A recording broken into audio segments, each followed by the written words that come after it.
Boa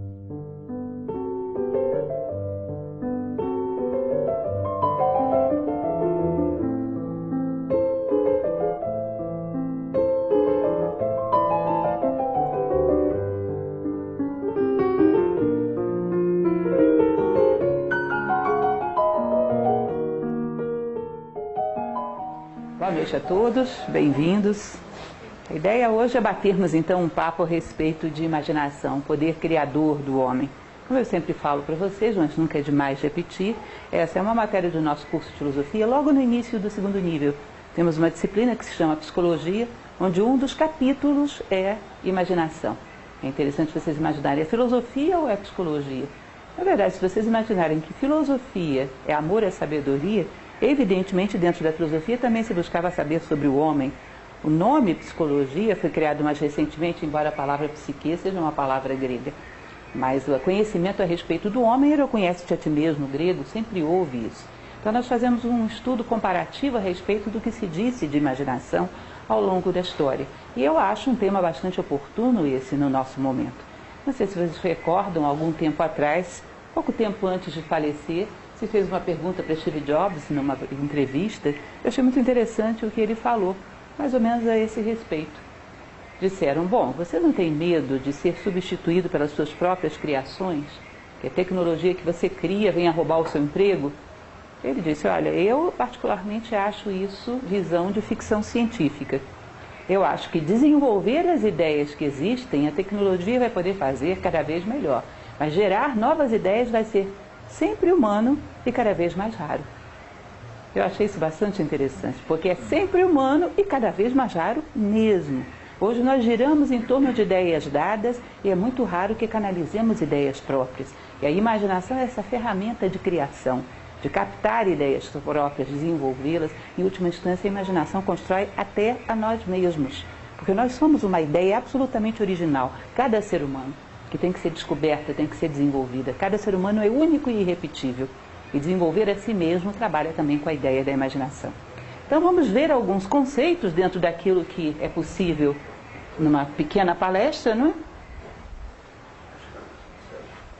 Aqueles que já conhecem alguma coisa, já fazem um curso de filosofia ou conhecem alguma coisa de Platão, vocês sabem que Platão ele costumava dizer que existe um plano das ideias. Isso é interessante, é como se você imaginasse que existe um esboço do mundo manifestado. E que o plano material é um reflexo desse esboço e tudo que existe aqui são sombras. É como se vocês imaginassem o seguinte, nós vamos fazer uma comissão de ensino e reformar o segundo grau. Aliás, eu estou defasada, né? Não é mais segundo grau, ensino médio. Vamos reformar o ensino médio. Não vão ser mais 3 anos, vão ser 4 anos, vão mudar as disciplinas, vão colocar coisas mais práticas, menos versificação, concentrar em algumas áreas. A gente faz aqui um conselho e reforma o ensino médio. Vocês percebem que esse ensino médio já existe nas nossas ideias antes que o primeiro estudante passe por lá. Um dia, um estudante vai entrar lá e vai ser um executor dessa nossa ideia. Mas ainda que não existisse nenhum estudante, isso já existiria no plano das nossas ideias. Ou seja, um estudante ele não é um estudante de ensino médio, ele é um executor momentâneo de uma ideia que já existia antes dele. Então, para Platão, para esses filósofos clássicos, o mundo, ainda que não tivesse nenhum ser humano aqui, ele tinha um conjunto de ideias que se plasmariam aqui, ainda que não houvesse um ser humano para vê-las, para presenciá-las ou para vivê-las. Então, essa teoria das ideias de Platão é interessante. O que isso tem a ver com imaginação? Ele vai falar que quando essas ideias se projetam no mundo, elas se projetam de maneira mais ou menos perfeita, de acordo com um intermediário. Vocês têm que imaginar que aí, quando entra um ser humano com uma inteligência criadora, ele tem a cabeça no céu e os pés na terra, é um pontífice. Faz a ponte entre dois mundos, pega ideias absolutamente originais e traz ao mundo. Agora, quando nós temos uma sociedade onde todo mundo fica meio, como dizia o Jobs, né? Meio massificado, meio sem imaginação, as pessoas não têm tanta estatura assim para a cabeça tocar os céus. Então elas têm que trazer à Terra coisas que às vezes não são tão perfeitas.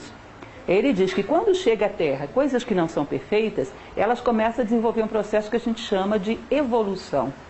Evolução nada mais é do que as sombras correndo atrás de corresponder ao objeto que as gerou. É o mundo material correndo atrás do mundo das ideias.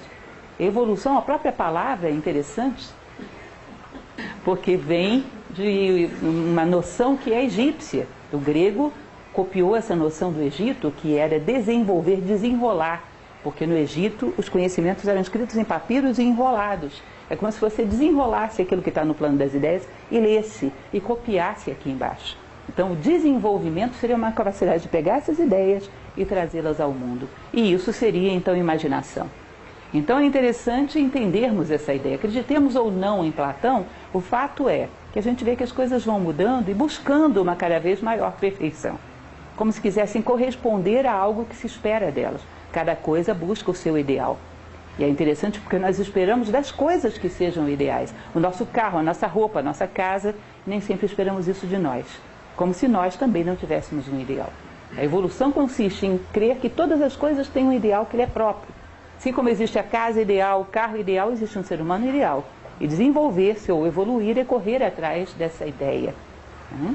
E aí a gente pode pensar, bom, as coisas que existem no plano da minha imaginação, pode ser que nunca elas cheguem a gerar nenhum efeito no mundo. Se você me disser isso, eu vou te falar, então não é imaginação, é fantasia. É muito importante distinguir essas duas coisas.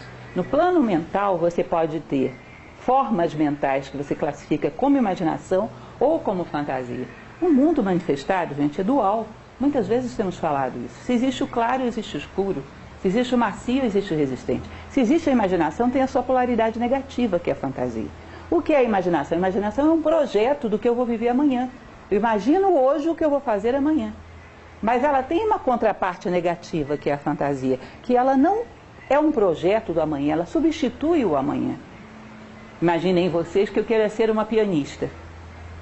Aí eu imagino uma concertista fazendo aquele sucesso, as pessoas aplaudindo de pé, gravando CDs na Deutsche Grammophon, né, que todo concertista deve sonhar com isso. Ou seja, fazendo aquele sucesso. Mas eu não quero ter o trabalho de contratar um professor, de começar a tocar aquelas coisas chatinhas que todo mundo toca quando começa, né? Tan, tan, tan, tan, tan, tan, tan, tan, aquela coisa infernal que perturba os vizinhos, dá calo no dedo. Eu não quero nada disso. Isso dá muito trabalho. Então eu prefiro fechar os olhos e fantasiar. E me satisfaço na fantasia. A fantasia, ela não se projeta para ser realidade. Ela se satisfaz em si mesma. Ela substitui a realidade. Por quê? Ela te dá satisfação com muito menor custo. Então são dois elementos que a gente tem que saber distinguir, porque um altamente positivo, e nós vamos ver, fundamental. A imaginação é fundamental. E a fantasia pode gerar uma tendência até doentia de fuga da realidade, até algum tipo de alienação mental. Há que ser controlada. Mas nascem muito parecidos. Nascem no mesmo plano, o plano das ideias. Então, ativamente, a imaginação. A imaginação é ativa. Eu quero bolar uma forma de resolver tal problema da minha vida. Penso hoje, aplico amanhã. A fantasia, em geral, ela é passiva. Sabe o que significa isso? Às vezes ela nem foi criada por você. Você absorve do meio. Percebam que as fantasias na nossa sociedade são todas muito parecidas das pessoas. Existe mais ou menos um padrão cultural do que é o homem de sucesso. Ninguém pensa, absorve isso pronto. É como se você comprasse o software Vida pronto e só desse o play. Já tem mais ou menos escrito o que é um homem de sucesso. É um homem que tem um carro tal, tem um apartamento tal, viaja para tais lugares, tem tal padrão de consumo.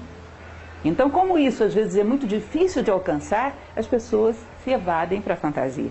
Eu sempre comento isso com vocês em várias palestras, que o padrão de consumo de um homem norte-americano mediano, hoje é o sonho dourado de felicidade desses 7 bilhões de seres humanos que a gente tem no mundo.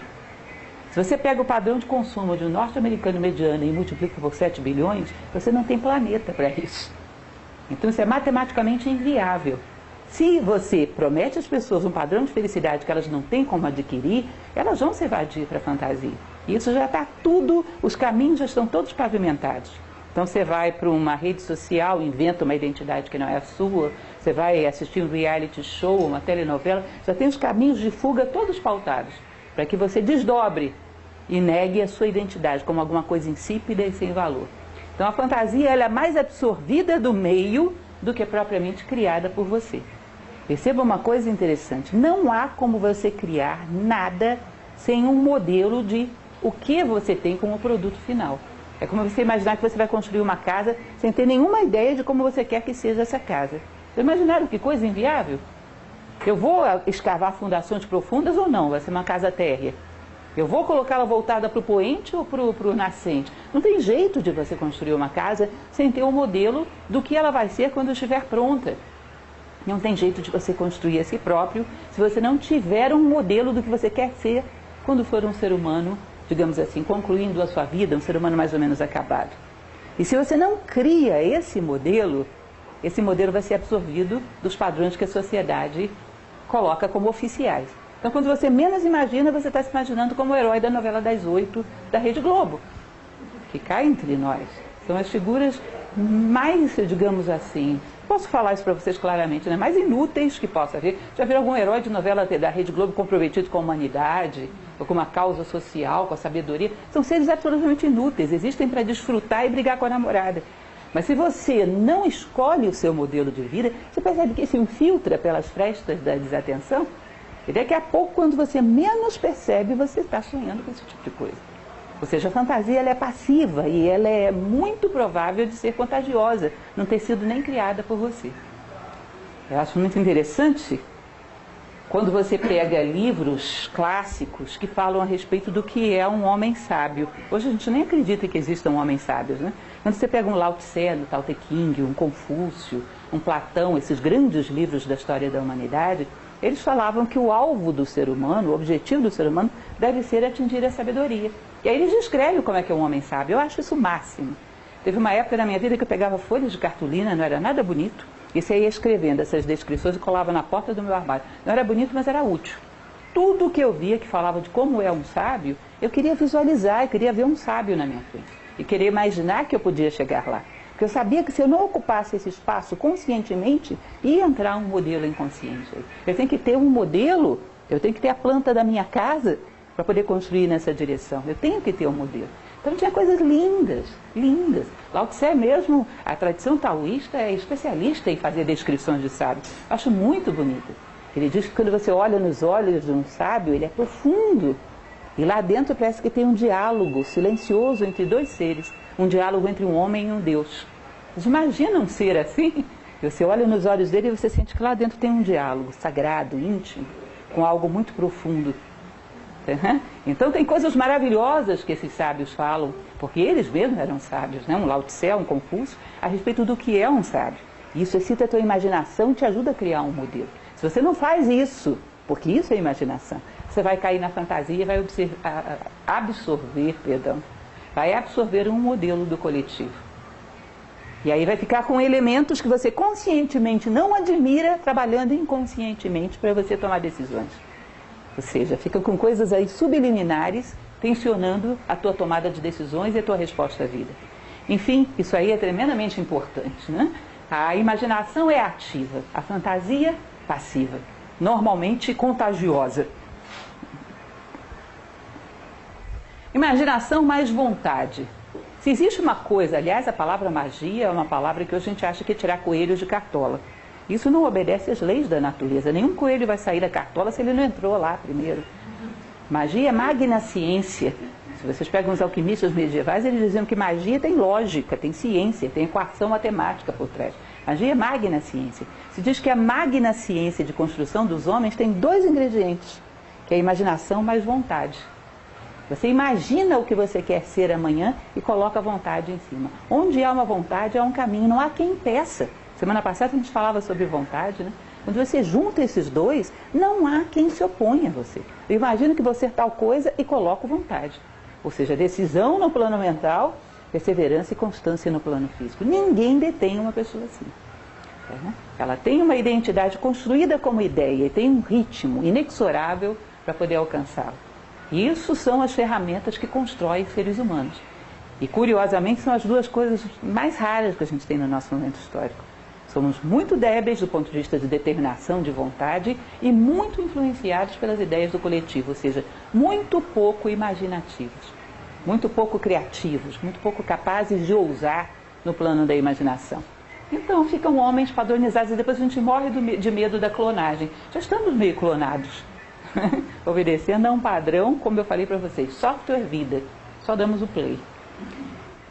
Enfim, o homem que é dotado de imaginação e vontade, ele planeja a si próprio e executa no seu dia a dia. E qualquer momento que você pare a cena, ele sabe, eu estou construindo a mim mesmo, conforme esse ingrediente. Uma das coisas que às vezes as pessoas me perguntam, como é que controla a mente? Isso é um problema sério, né? Aliás, a gente vai ter uma palestra sobre isso. Exatamente sobre a mente. Mas já vou dando umas cenas dos próximos capítulos, porque a Globo é esperta, isso funciona. Como é que controla a mente? Vocês imaginam como é que uma pessoa no nosso nível controla a mente? Imaginem vocês que a nossa mente, ela está mergulhada dentro da mente da humanidade. Assim como o nosso corpo faz parte do corpo da natureza e influencia os corpos à nossa volta. Se eu estou com uma gripe, posso passar para vocês. Não estou, não se preocupe, mas se tivesse, poderia passar. Ou seja, a nossa mente está inserida dentro da mente da humanidade. O que qualquer pessoa em qualquer lugar do mundo pensa, pode passar pela tua cabeça a qualquer momento. O que uma pessoa do outro lado do mundo está pensando, como ideia, pode passar na tua mente. Como é que então você não vai ser influenciado por esses 7 bilhões que estão sobre a Terra? Quando você tem definido quais são os teus pensamentos.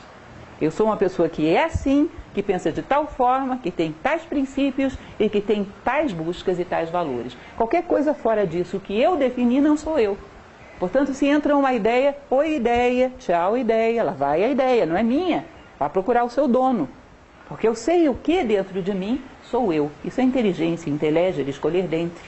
Escolher dentre as coisas que você não é, quem é você. Identidade é a maior inteligência.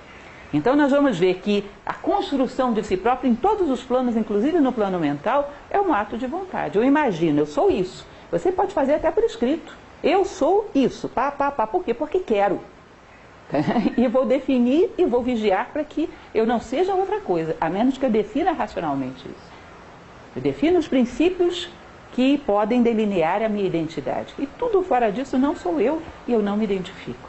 Porque quando surge uma ideia e você se identifica, você toma posse dela e ela passa a ser tudo. Então é interessante essa questão da construção do ser humano. Os ingredientes são imaginação e vontade. Planeja e executa ao longo da tua vida, e a vida é isso. Se você não está fazendo isso, você está só sobrevivendo. Se você não está planejando a si próprio e executando, você está só sobrevivendo. Bom, e a fantasia? Existe um exemplo, inclusive, que eu acho interessante, porque você imagina que a vida é como se fosse uma viagem de um automóvel. Ou você está no banco da frente, lúcido, olhando para onde você vai, ou você está no banco de trás, de olhos vendados, sendo levado por alguém e não sabe nem para onde. Porque não pensem em vocês que se você não planejar a sua vida, ela não vai somar em alguma direção. Isso é uma ingenuidade. Porque se você não está planejando a sua vida, alguém está. Porque ela vai ser útil para alguém se não está sendo para você. Tem interesses por aí. Tem pessoas a quem interessa que você pense de uma determinada forma, tenha certas concepções, tenha certos valores ou ausência deles. Então, se você não planeja, está sendo planejado. Se você não pensa, está sendo pensado. E para alguma coisa você está somando.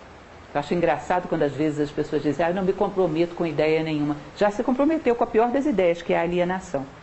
Você simplesmente não escolheu, escolheram por você. A alienação é a pior de todas as ideias. Então a fantasia, alguém planeja e nós executamos. Eu falava para aqueles, não sei se algum de vocês estavam presentes naquela palestra que fizemos sobre o Kybalion, que são as leis da vida no Egito. O Kybalion fala de uma coisa muito interessante, que é esse gênero mental, que se aplica muito aí. E a nossa mente, ela também tem duas polaridades, masculina e feminina. Ela precisa ser fecundada por uma ideia, que é o masculino. E depois ela desenvolve, como se fosse o útero feminino, desenvolve essa ideia. E às vezes ela é fecundada por uma ideia externa, de alguém. Chega para você e diz, você já viu que fulano não está olhando para você direito? Olha, não diz que eu falei nada não, só estou dando para você uma sugestão. E vai embora. E aí em cima dessa ideia ela começa a desenvolver. Por que será?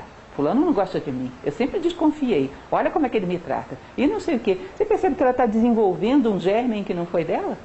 É como se fosse o ovo de cuco que eu falava. O cuco coloca o seu ovo no ninho de outro passarinho, o passarinho cria e acha que o filhote é dele, porque ele criou. Isso acontece muito no nosso plano mental. Nós não imaginamos, somos imaginados, alguém filtra uma ideia lá.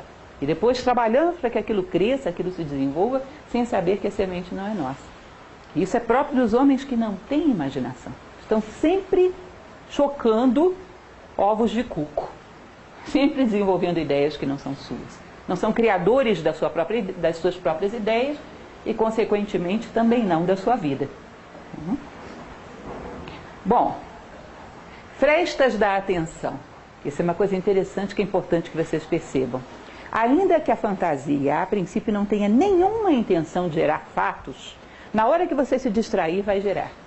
Porque as coisas que existem no plano das ideias tensionam para poder chegar ao mundo e gerar fatos. Sabe aquela pessoa que você não gosta? E você alimenta aquela ideia. Essa pessoa não é boa. Você alimenta, mas não fala para ninguém. Faz aquela carinha, dá um sorriso, dá um beijinho, não fala para ninguém. Um dia que você estiver distraída, mais estressada, que chegar atrasada, você vai chegar e vai cumprimentar todo mundo, menos aquela pessoa. Não vai ver, não vai enxergá-la. Sabe por quê? Aquela ideia que você alimentou, aproveitou da tua distração e do teu estresse para, pumba, gerar um fato. Você vai ignorar essa pessoa. Quando você menos esperar essa fantasia, se você alimenta, ela vai gerar fatos na sua vida. Então não tenha a ilusão de que formas mentais que você alimenta ao longo da vida vão ser impunes, ninguém vai ver, vai ficar só aí. Isso vai gerar fatos. Uma hora você, por uma fresta da desatenção, vai cometer algum erro grave, porque alimentou a raiz desse erro. Portanto, se você não quer viver ideias, não as alimente no plano mental. Ou então admita vivê-las em algum momento. Ou seja, uma conexão clara entre aquilo que pensamos e aquilo que vivemos. É interessante essa questão da medicina tradicional. Eu coloquei tradicional e não oriental, porque o Egito e o Ocidente também fazia isso. A própria Grécia, no templo de Asclépios, os sacerdotes de Asclépios, que era um templo que era ao mesmo tempo um hospital primitivo, faziam isso também. Eles diziam, não há como você curar uma doença se você não vai lá no plano sutil e pega a ideia que está gerando. Já pararam para pensar nisso? Uma vez uma médica cardiologista disse isso, eu achei muito interessante. Que ela falava, olha, as doenças do coração hoje são as de maior letalidade, mais que câncer, mais que qualquer dessas doenças que estão na moda. Estatisticamente, de fato, só perde para acidente de trânsito. As doenças do coração são muito letais. E eu perguntei para essa pessoa, por que a senhora acha que tem tantas doenças do coração hoje em dia? Ela dizia, olha, eu tenho um palpite. Eu acho que é por causa do ódio. Eu acho que o ódio afeta o coração. E ela era uma cardiologista. O egoísmo, a desagregação, será que quando impacta o plano físico, vocês acham que tem tendência a gerar o quê? O egoísmo é canceroso, não é? Ele desagrega, ele isola, ele gera células autônomas que não trabalham para o corpo. Então, as medicinas tradicionais, elas falavam que todas as doenças vêm de um plano sutil para um plano concreto. Esse templo de Asclépios, na Grécia, você ia lá para se tratar de uma doença. Antes que eles te dessem qualquer medicamento, eles pediam que você dormisse no templo. Porque naquela noite que você dormia lá, você sonhava com as causas da sua doença, em planos sutis. Que se comprometia a mudar os seus padrões de resposta à vida. Porque senão não adiantava medicamento. Você simplesmente fechava um órgão de impacto e aquela doença ia perfurar em outro. Porque a doença vem do sutil para o concreto, assim como as ideias vêm do sutil para o concreto. Então as coisas que imaginamos, como eu falei para vocês, vão dar um jeito de gerar fatos. É uma coisa interessante. Eu trouxe 2 exemplos que eu acho particularmente interessantes para vocês. Um é de um médico, que tem alguns livros publicados, desses hoje que estão na moda, que ele levanta uma hipótese que eu acho curiosa. Eu não vou dizer que seja verdadeira, mas eu acho curiosa.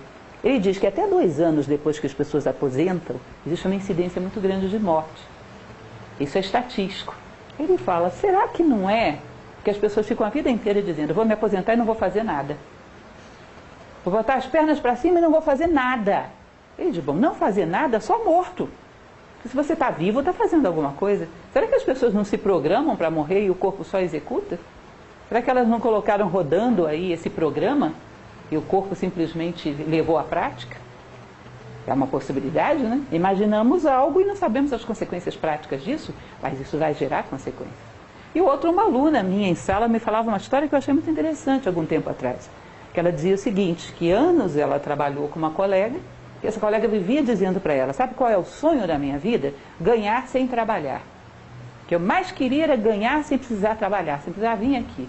Ela falou, bom, depois de uns 10 anos a gente trabalhando juntas, um dia ela sofreu um acidente seríssimo. E até hoje, mais de 20 anos, ela ganha sem trabalhar, em cima de uma cama na casa dela. E você imagina, será que existe alguma relação? Será que a gente está programando os fatos da nossa vida? Ou não?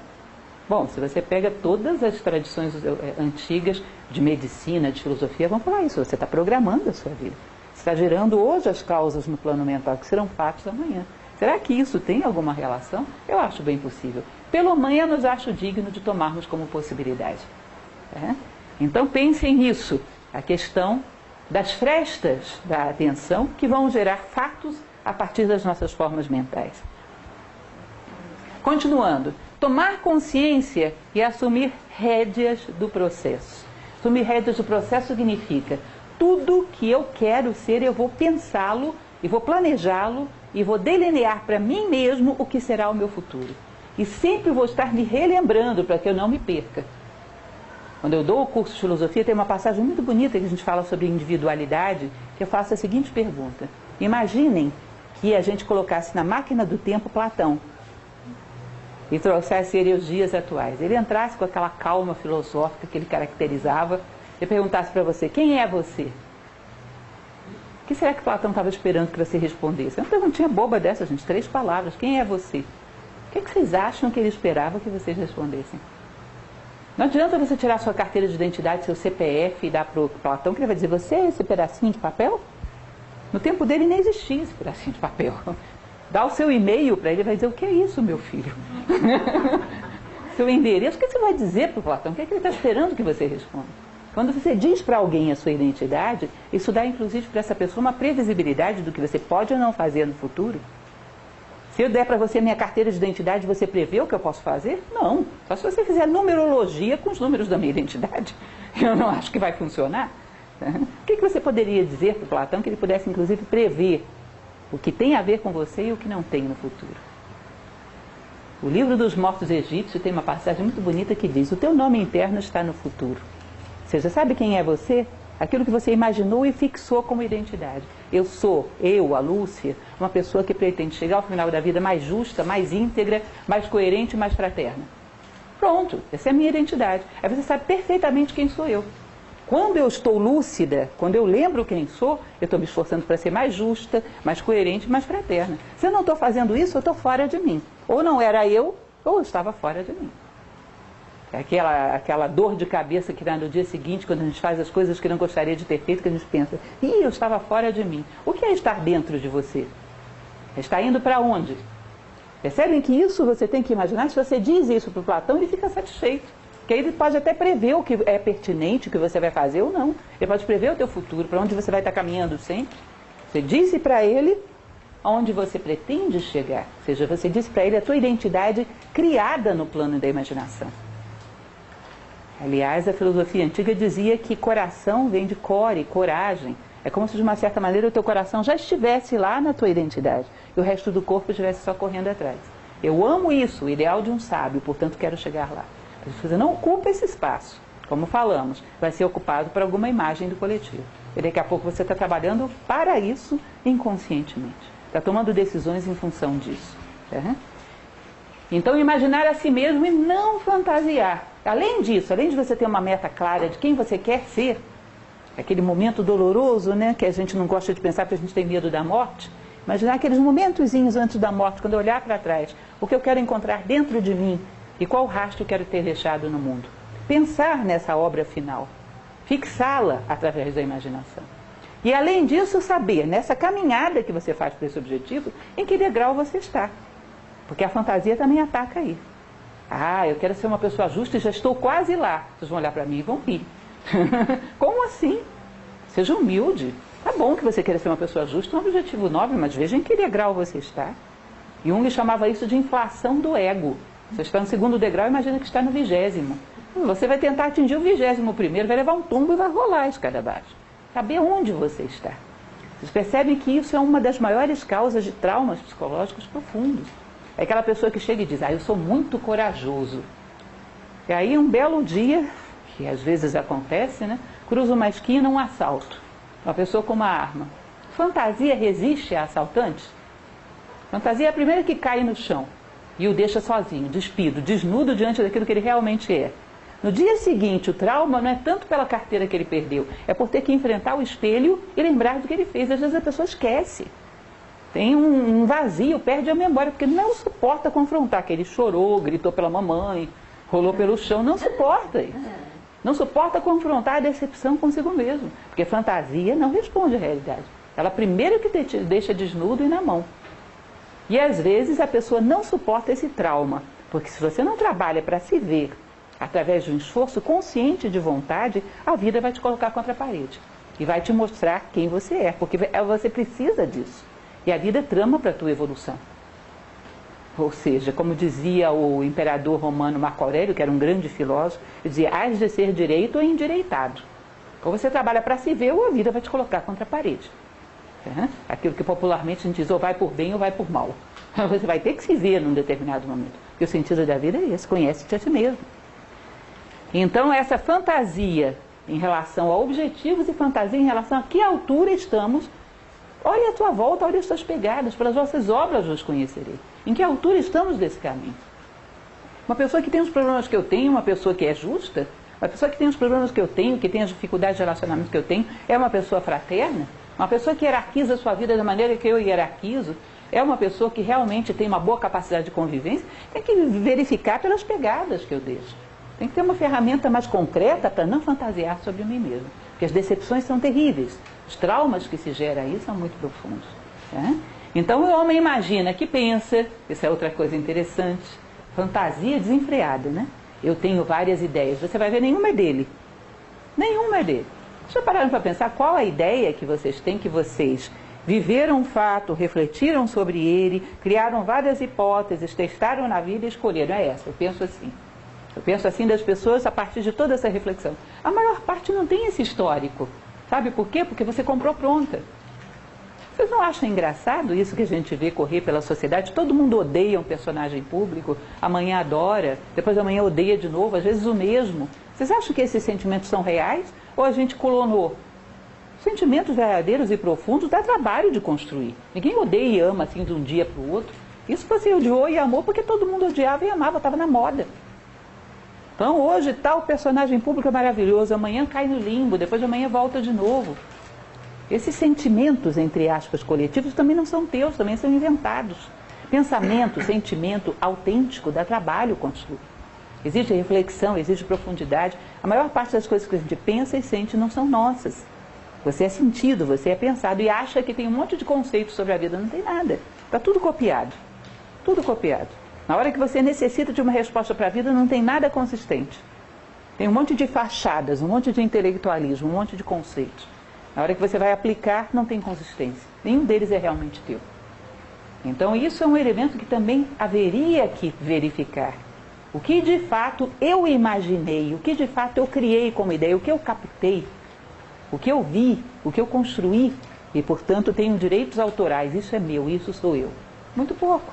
A maior parte das coisas são copiadas, né? E imaginamos uma última coisa super complicada, que princípios espirituais e nobres, elevados, são nossos inimigos, vão acabar com o nosso conforto, vão acabar com o nosso comodismo, vão acabar com essa vida mansa que a gente leva. Então, quando a gente começa a ver princípios, valores girando à nossa volta, vai de retro. Isso vai bagunçar a minha vida. Já contei para vocês que muitos anos atrás, essa é antiga mesmo, pouco tempo que eu tinha entrado em Nova Acrópole, eu tenho 26 anos de Nova Acrópole, eu ligava para um aluno, que era um aluno de uma turma minha, que eu já estava frequentando há algum tempo, e de repente sumiu. Eu liguei para essa pessoa para perguntar: por que você não está vindo, fulano? Você precisa de alguma coisa? Quer mudar de dia? E essa pessoa me respondeu simplesmente o seguinte: eu não vou mais para o curso porque vocês estão me dizendo coisas que vão me obrigar a mudar, e eu não quero mudar, isso vai me dar muito trabalho. A vida está tão confortável do jeito que está, se eu continuar fazendo esse curso, eu vou ser obrigada a confrontar coisas que vão me fazer mudar. Eu prefiro não saber. E isso foi uma coisa que me marcou bastante, porque eu pensei, com essa notidade toda, eu vou responder o que para ele? Se ele não soubesse, eu podia tentar mostrar isso para ele, mas já sabe. E eu não posso dizer que não é verdade, vai ter que mudar mesmo. Então, se você não quer mudar, o que eu vou fazer? Não posso enganar o consumidor, né? De fato, a filosofia faz mudar. Então, é curioso isso. Quando a pessoa começa a perceber princípios espirituais, toma como seus inimigos, porque acha que vai quebrar o seu conforto. É melhor não saber certas coisas. Vocês lembram de Matrix, o filme, o primeiro? Aquele cidadão que preferiu voltar para dentro da máquina, sabendo que tudo aquilo era uma fantasia, mas porque era confortável, agradável, saboroso. Isso, o bife. A ilusão é maravilhosa. A ilusão é maravilhosa, imagine. Então eu prefiro não saber, vai quebrar o meu conforto. Então isso é um elemento próprio da fantasia. Ela fantasia tudo que é elevado como seu inimigo. Qualquer coisa nobre, heróica, elevada, humana, vai desestruturar a minha vida, não vai melhorar a minha vida. Então deixa eu ficar longe disso. Quando isso aparecer, eu vou correr disso. E é engraçado que às vezes, esse caso desse meu aluno, ele tinha consciência, eu acho até melhor, porque depois pode reagir. A maior parte das pessoas não tem consciência. Eu liguei para vários outros alunos além desse, que eles não me respondiam com toda essa sinceridade. Não, eu vou fazer um curso e depois volto. Eu vou fazer não sei o que e depois volto. E esse depois volto está até hoje. Na verdade, é uma fuga inconsciente, porque sente medo de saber coisas que podem lhe obrigar a posicionar-se de maneira diferente diante da vida. Isso é incômodo, isso é desconfortável, é melhor não saber.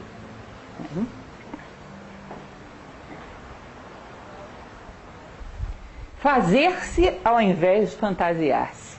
Ou seja, verificar as pegadas que deixamos no mundo, as respostas que o mundo tem dado a nós, tentar avaliar de fato em que ponto estamos e aquilo que queremos ser, construí-lo.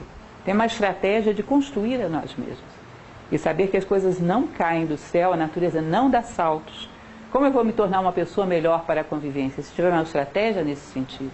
Como eu vou controlar os meus pensamentos? Se tiver uma estratégia nesse sentido. Senão seria um dispersivo doente, que é um caso muito comum no nosso momento histórico. Como vou construir a mim mesmo? Se eu der passos nessa direção. A natureza não dá saltos, nem nada é dado de graça. Então, trocar a fantasia por um trabalho de construção. Esse segundo item é muito interessante, gente. Cuidado com suposições, porque criam um mundo irreal. Vocês já viram uma coisa engraçada? É pessoas que gostam de fofoca. E fez, fulano fez isso. Se você chegar e disser, não, eu estava lá, eu vi que fulano não fez isso. Não, sai para lá, você está estragando a graça da nossa conversa. Ou seja, eu não quero saber o que de fato aconteceu. Eu criei uma fantasia que é agradável, me dá prazer. Então, se eu souber o que de fato aconteceu, fica sem graça a beça. Então, sai para lá com essa história, você desmancha prazeres. Percebem que essa suposição cria um mundo virtual e você vive nele porque ele te proporciona algum tipo de prazer? A maior parte das coisas que temos sobre os demais são suposições, não são reais. Se você imagina que o outro gosta de você mais do que ele gosta, rejeita você mais do que ele rejeita, fez mais do que fez ou menos do que fez, você não vê o outro. Você projeta uma opinião tua sobre o outro e é como se ele fosse um espelho. Essa projeção substitui a visão. Você não quer saber o que as coisas são de fato. É mais confortável para vocês que elas sejam daquele jeito. Ou seja, você não vai procurando a resposta, você já vai com a resposta pronta, só querendo que os fatos endossem a tua resposta. Então, é como se fosse, sei lá, uma pessoa traumatizada com determinado, sei lá, os latinos não prestam. Ela não vai procurar conhecer um latino. Quando aparecer um, ela já sabe, não presta. É latino, não presta. E nem fala nada porque você pode mudar minha opinião, fica quieto. Eu não quero mudar minha opinião. Então, nós supomos e criamos... E vocês sabem que esse tipo de alienação pode gerar uma bolha mental que nos isole da realidade. Isso é patológico. Há casos onde as pessoas têm um mundo totalmente virtual, onde ela criou sentimentos nos outros, comportamentos nos outros, fatos, e não interessa a ela nenhum tipo de coisa que possa checar, possa conferir com a realidade, porque é agradável crer naquilo.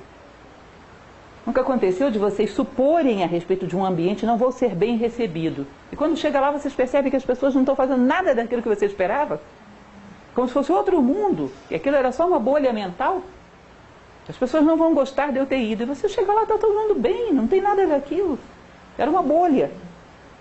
Às vezes ficamos caminhando e levando conosco essa bolha, e supondo o mundo ao invés de vivê-lo. Isso é fantasia também. E também gera um vício. Já ouviram falar de uma coisa chamada vitimização?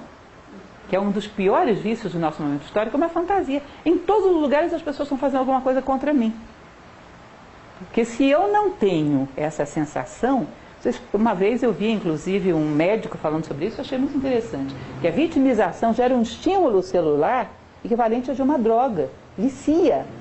Se eu passo um dia inteiro, 2 dias, sem me sentir vítima de ninguém, eu tenho síndrome de abstinência, como se fosse uma droga, vicia. Os vícios psicológicos são muito parecidos com os físicos. Então eu tenho que olhar para as pessoas e ver que elas estão me discriminando, estão me tratando mal, estão fazendo alguma coisa comigo. Senão a vida fica muito sem graça, eu me sinto banal. É como se as pessoas não estivessem me percebendo. E isso é um desses elementos que gera uma realidade artificial. E isso pode desandar para uma esquizofrenia. Ou seja, eu sou o alvo do mundo. Eu sou tão insignificante, será que o mundo inteiro está perseguindo uma pessoa como eu? Que falta do que fazer? Todo mundo está pensando mal de mim, mas que gente desocupada. Por que alguém estaria pensando tanto a meu respeito para começo de conversa? Muita falta de assunto mental, né? Mas esse tipo de vitimização é uma forma de autoprojeção. As pessoas me perseguem é que, de alguma maneira, eu tenho uma importância específica. Isso dá a mim algum destaque. É patológico e é muito fruto da fantasia. Eu acho engraçado, gente. Um dia desses eu vi uma reportagem daquele Instituto de Tecnologia de Massachusetts, que hoje é considerada a melhor universidade do mundo, né, segundo a última estatística. De vez em quando eles fazem umas estatísticas bizarras. E uma coisa que eles falavam é a respeito dessa questão de andarmos desdobrados pela vida. Você olha uma pessoa na rua, olha as pessoas passando, você percebe que ela não está de corpo e alma ali? O corpo está ali andando mecanicamente e a mente está imaginando que ele é a protagonista da novela das 8, imaginando o final de semana, as férias. As pessoas estão desdobradas.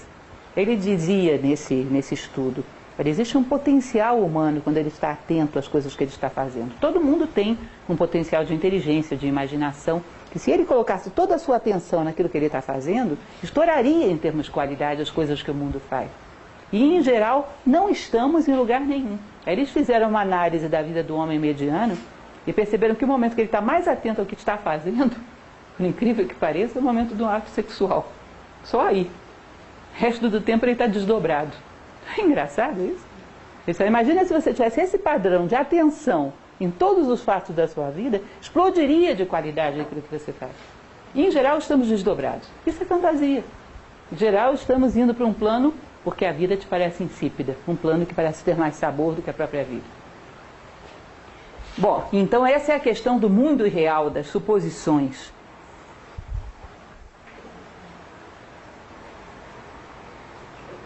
Reproduzindo transição, o que é isso? Comprometer-se com criações sadias estimula a imaginação. Você já deve ter ouvido falar dessa frase que se atribui a Albert Einstein, mas a gente nunca sabe de quem são. Essas frases que circulam na internet pode ser de qualquer um, então eu não arrisco a autoria. Que dizem que uma bicicleta se equilibra no movimento. Tenta ficar em cima de uma bicicleta parada. Não fica, ela não equilibra. No movimento a bicicleta encontra equilíbrio. Então você vai perceber que você tem metas, você quer construir algo, você percebe que isso evoca a imaginação? Você tem um espírito de missão, você quer concluir algo na tua vida, você quer acrescentar alguma coisa ao mundo, a si próprio. Isso faz com que você puxe ideias. Isso gera, segundo Jung, até sincronicidade. Você sabe o que é sincronicidade? Quando você está muito fixado, quer criar algo, parece que você atrai as forças da natureza para trazerem aquelas ferramentas de que você precisa. Eu acho engraçado porque quando, por exemplo, tem uma palestra, algo para preparar, tudo que esbarra em mim durante a semana tem a ver com aquele tema. Quando eu fui dar a segunda palestra da minha vida, que foi sobre a civilização inca, eu encontrava conjunto tocando música inca na rua. Eu ligava a televisão, tinha aquela History Channel falando sobre os incas. Era um negócio, era uma perseguição incaica aquilo. Porque eu pensava naquilo o tempo todo e parece que movimentava o universo para trazer inca para a minha vida. Saturei deles, cansei. Mas é interessante isso, porque quando você tem uma meta, uma missão, quer construir algo, você movimenta a natureza para te trazer as ferramentas. Você tem motivação e isso mobiliza a imaginação. Você vê as coisas, relaciona. Você vê algo, você percebe como é que aquilo pode te ser útil. Vocês percebem? Quem não tem missão não tem imaginação. Quem não quer construir nada de grandioso com a sua vida não tem imaginação. É só um batedor de ponto na vida. Um dia menos, um dia menos. Ou seja, tem diretamente a ver imaginação com espírito de missão, com sentido, com querer construir algo com a tua vida. Senão não é possível. Você tem que estar em movimento para equilibrar. Senão não vai ser possível. A imaginação estimula a memória. Vocês sabem, para quem já fez algum curso de memorização ou já ouviu falar, que é o método mais eficaz que tem de memória é através de imagens. Não tenha dúvida, você imagina uma coisa em cima da outra, você quer lembrar um número, imagina os números relacionados ao objeto e cria uma imagem. Então o 7 é uma bengala, o 4 é uma cadeira, é uma bengala em cima de uma cadeira, um pato em cima que é o 2, você já decorou um número. Às vezes um número de várias casas, você cria uma imagem insólita, você grava aquilo. O método de memorização através de imagens, eu não conheço nenhum que seja mais eficiente. Às vezes pode memorizar uma exposição oral enorme, criando um corredor com várias salas onde você entra e vai vendo coisas. A imagem é o melhor método de memorização que tem. seja, quem não desenvolve uma imaginação, em geral, também não tem memória. São potenciais interligados. Uma memória muito superficial, de pouca duração, de pouca capacidade de armazenamento de dados. Imaginação e memória estão diretamente relacionadas. Criar imagens e ser capaz de fixá-las. Eu coloquei essa frase, que eu acho muito bonita, da nossa diretora internacional, e falar sobre o renascimento. Ela vai dizer o seguinte: temos o poder de nossa imaginação para nos conectarmos com as imagens arquetípicas. E segundo ensinava Giordano Bruno, gravar essas imagens arquetípicas em nossa memória. Cada ideia tem uma imagem. Se captarmos a imagem, captamos a ideia. Se recordamos a imagem, recordamos a ideia.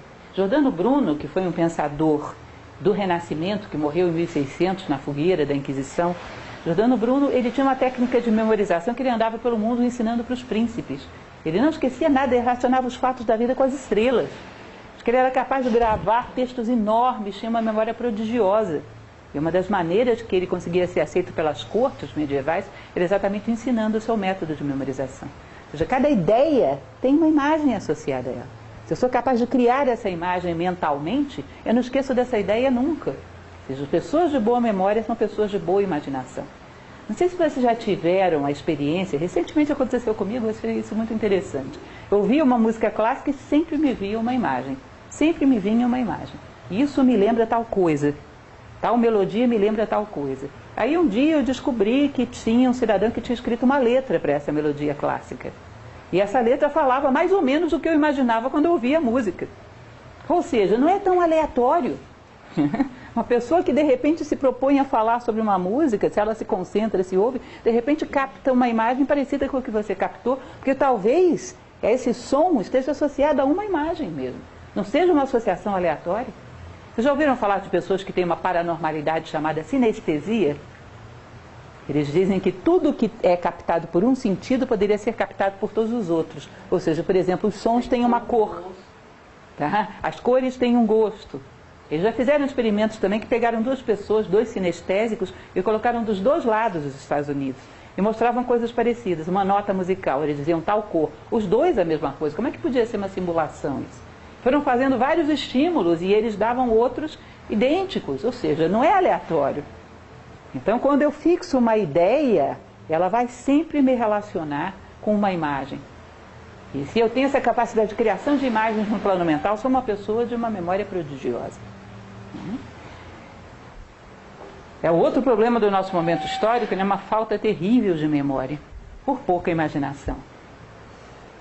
Essa é uma frase também de um filósofo, que é o professor Jorge Ângelo Braga, que foi fundador de Nova Acrópole. Eu trouxe agora algumas frases para que vocês reflitam a respeito, que achei muito interessante sobre esse fenômeno da imaginação.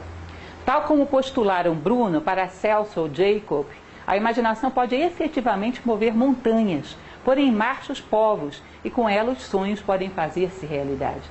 Disse que, da mesma maneira que o que eu penso hoje eu serei amanhã, o que uma geração pensa será a humanidade do futuro. Nós não poderíamos ser algo que alguém não tivesse sonhado no passado. Porque as coisas nascem primeiro no plano das ideias. Se você acredita na humanidade, sonha com uma humanidade fraterna, um dia ela será. Mas se você não cria essa possibilidade no plano mental, ela nunca vai acontecer. Ou seja, imaginar é fazer história. Acreditar no homem, fixar aquilo que ele pode ser. E ajudar a humanidade a ver também essa possibilidade. Mas, para operar a transformação da visão na realidade, o operador deve projetar sua vontade com o sentimento mais puro que possua. Segundo Fitino, Marcílio Fitino, que era um grande filósofo renascentista, a imaginação produz 4 sentimentos: desejo, prazer, temor e dor. Se não os controlamos, agitam nossa alma, fazendo com que ela se perca. Fantasia. Imaginação exige a coragem e a determinação para fugir. Como eu falava para vocês, o cidadão que fazia filosofia comigo. Ele se imaginou mais virtuoso e ficou apavorado, foi embora. Nós temos que ter controle dessas emoções, porque senão não imaginamos. Temos um medo tão grande de crescer, um medo tão grande de mudar, que caímos na síndrome de Penélope, né? Aquilo que construímos de dia, na calada da noite, vamos lá e puxamos o fio. Se não temos um controle básico do nosso medo, do nosso pânico, do nosso temor, dos nossos desejos, boicotamos a nossa imaginação.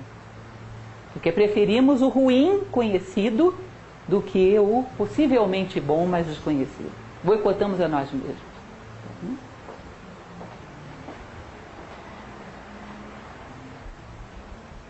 Esse Paracelso, vocês devem ter ouvido falar, foi um grande precursor da medicina, né? Ele dizia o seguinte: o que é a imaginação, senão um sol no homem? A imaginação é capaz de criar no homem possibilidades que nenhuma outra coisa seria capaz de criar. Para Paracelso, a imaginação ativa é o intermediário entre o pensamento e o ser. Concebe a imaginação como a encarnação do pensamento na imagem, símbolo. Um bom leitor pode captá-la. Imaginem vocês o seguinte: essa ideia do símbolo, só ela daria uma palestra à parte. Vocês imaginam que a maneira como a gente age, como a gente anda, como a gente se veste, como a gente gesticula, a entonação da nossa voz, por trás tem valores que a gente acredita e que fazem a gente agir assim? Vocês sabem aquelas mães antigas que olhavam para o namorado da filha, depois de 5 minutos de conhecê-lo, diziam: esse rapaz não é bom para você, minha filha. Pelo jeitão, elas diziam que era o jeitão. O jeitão era uma forma antiga de falar da imaginação simbólica. Que a maneira como você age transmite coisas que você acredita e que às vezes nem você está consciente. Isso é o símbolo. Se nós imaginamos coisas com nitidez, eu quero ser tal coisa, daqui a pouco você vai começar a simbolizá-las. É engraçado quando às vezes, depois de muitos anos fazendo filosofia, você, sem falar absolutamente nada para ninguém, um dia no seu trabalho, porque vocês sabem, a filosofia é voluntária. Todos nós temos os nossos empregos porque nós trabalhamos voluntariamente em Nova Acrópole. Às vezes eu estou ali no meu trabalho, tranquilamente tomando o meu cafezinho, e vem uma pessoa, sem que eu nunca tivesse aberto a minha boca para falar nada, chega para mim e diz: olha, Lúcia, não sei o que acontece comigo. Eu tenho tudo que a sociedade diz que é suficiente para ser feliz. Tenho boas condições financeiras, tenho uma boa família, mas parece que me falta algo. Aí eu fico ali com a garrafa térmica na mão, perguntando: quem mandou esse cidadão falar comigo? Nunca abri a boca. Nunca abri a boca. É como se fosse, se eu botar, vocês não estão vendo formiga nenhuma aqui no chão. Você coloca um pouco de açúcar aqui, vocês vão ver, daqui a pouco começa a descer uma por ali, vem uma de lá, a gente não sabe como. Parece que é uma atração por afinidade. Quem necessita de valores, sente valores na maneira como você serve o cafezinho. Não pode isso. Se você nunca tenha dito nada, as pessoas vêm para você e não para outra pessoa. Por quê? De alguma maneira você transmite aquilo que você é. Né? Consciente ou inconscientemente. Então cria aquilo que você quer transmitir. Quando as pessoas me dizem: bom, como é que eu ajudo vocês a fazerem propaganda de Nova Acrópole? Eu digo: é bom você levar um folhetinho, dar para um amigo, é bom você compartilhar um e-mail da gente, tudo isso é bom. Mas olha, seja virtuoso, que é a melhor coisa que tem. Todo mundo vai te perguntar por quê. Aí você diz: olha, a filosofia me ajudou a entender isso. Vocês não sabem como isso propaga, porque as coisas propagam aquilo que são. Macieira propaga maçã. Se você é filósofo, propaga a filosofia. Se você tem valores, propaga valores, não tem outro jeito. Você não vai querer que macieira propague laranja. Se você não vive valores, você pode dar folhetinho à vontade, você não vai propagar a filosofia. Entendem essa ideia? Então, por trás das nossas ações, das nossas posturas diante da vida, existem valores. Você precisa ser consciente disso, que você queira ou não está influenciando as pessoas. Seja responsável por aquilo que você propaga pelo mundo. Então imagine com clareza o que você quer propagar, que imagem quer passar ao mundo. Que você pode propagar coisas em que você verdadeiramente não acredita. Cuidado com isso. Então essa é a ideia do símbolo. Um bom leitor capta. Dizem que os sábios egípcios, os hierofantes egípcios, a pessoa estava passando e ele dizia: esse tem jeito para filosofia. Esse é honesto, esse não é. Pela maneira que o cidadão estava passando na rua. Vocês já sabiam ler esses símbolos. Nós hoje não temos mais tanta profundidade para isso. Mas intuitivamente captamos muita coisa. Expressando-se, Deus se manifesta em um universo que se situa entre o espírito puro e o real concreto. Quer dizer, um mesocosmos, o mundo da imaginação criadora. Imaginar é criar, revelar. Então, quando você imagina que você é capaz, por exemplo, de ser uma pessoa fraterna, você está pegando uma coisa que estava oculta lá dentro de você e revelando, trazendo ao mundo.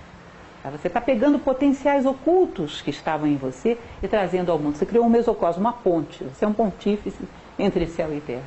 Os potenciais que estavam lá latentes, você os revelou, você os tornou visível ao mundo.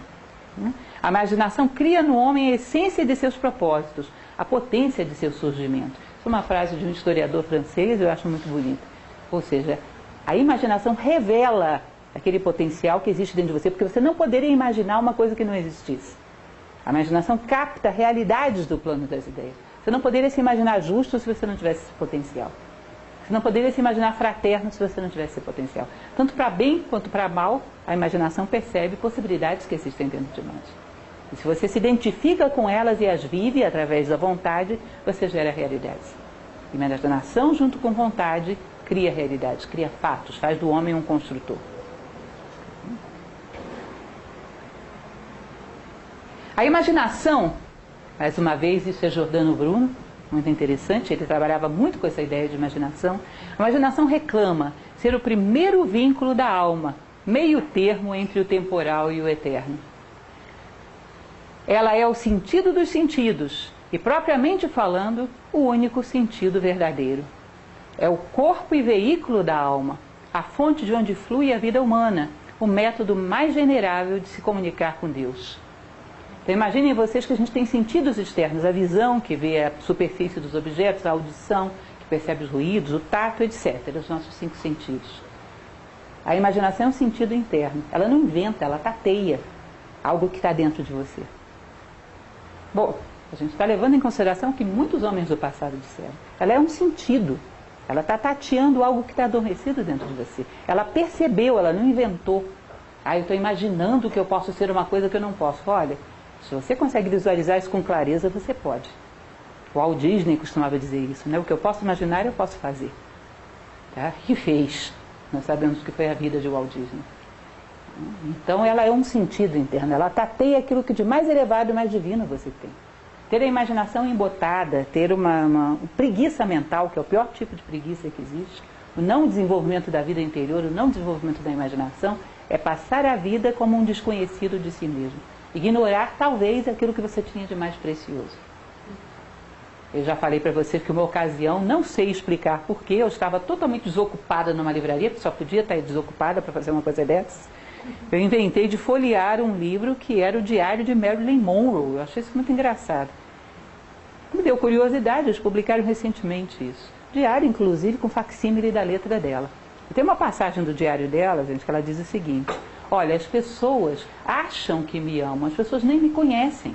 Elas amam uma fachada, uma imagem da moda. O que eu sou realmente, nem eu amo, porque eu não conheço. Eu sou uma estranha para mim mesmo. E talvez morra assim. Eu fiquei tão impressionada com isso, porque a gente tem tantos estereótipos. Talvez se a Marilyn Monroe estivesse viva, eu não convidasse ela para um curso de filosofia, achasse que ela não ia gostar disso. E parece que gostaria, né? Parece que gostaria. Parece que necessitava disso. Vocês percebem que ela percebia que dentro dela havia um núcleo oculto, que nem ela sabia o que ela era. Nem eu me amo, eu não sei o que eu sou. E talvez morra assim. E talvez tenha morrido. A imaginação tateia esse núcleo interno, a tua verdadeira identidade. A imaginação é uma ferramenta de vida interior. Quando o homem fica embotado, superficial, comodista no plano mental, ele se torna um estranho para si mesmo.